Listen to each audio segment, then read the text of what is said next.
So ito na nga mga boss, yung second game, mga kinondisyon natin no for vlog purposes lang mga idol. Pero ito kinondisyon natin ng mga sagad to mga idol. Yung iba dito na ilaro pa natin no. Kumbaga nung last time pa. Pero itong video na to mga idol, huwag kayong kukurap, baka mamalik mata kayo no. So sa bilis ng pangyayari dito mga idol, sa parang nabalasa siya. So sana ma-enjoy nyo tong video na to. Let's go!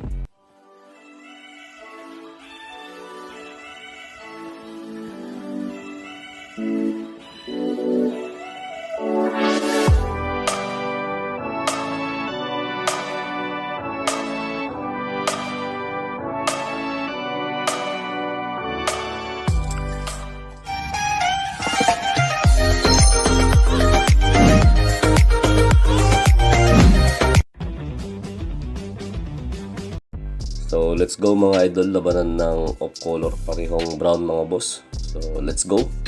So sana ma-enjoy nyo talaga to mga bossing no. So paggalaw tayo mga idol para makapili na kayo ng kursunada nyo.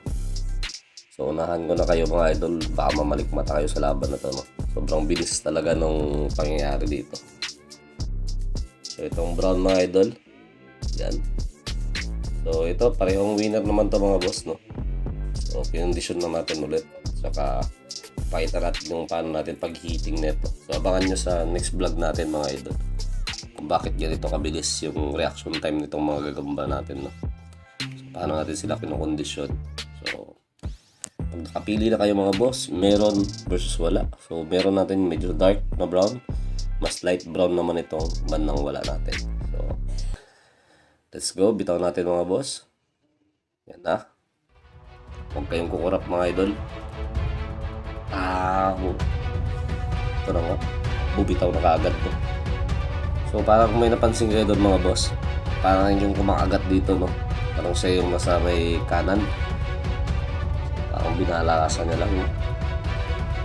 Napakabilis mga idol ng pangyayari. Slow mo natin mga idol, balikan natin sandali, slow mo natin mga boss. So ito na yung slow mo mga idol. So kubagat, draw and draw yung kagat ng nasa wala no, padiretso siya. Ginawa naman ng sa ating bandang meron. So sa dumaan siya sa gilid no, pakanan siya. So yung wala, diretso lang siya no. So, nagilidan talaga siya mga idol. Parehas mabilis kumilos, problema lang mali sa agat no. So papabor pa nga kung tutuusin sa bandang wala yun kasi naka-ambush siya no. So 1, 2, 3. Panalo yung ating bandang meron mga idol, 2 puntos sa ating bandang meron.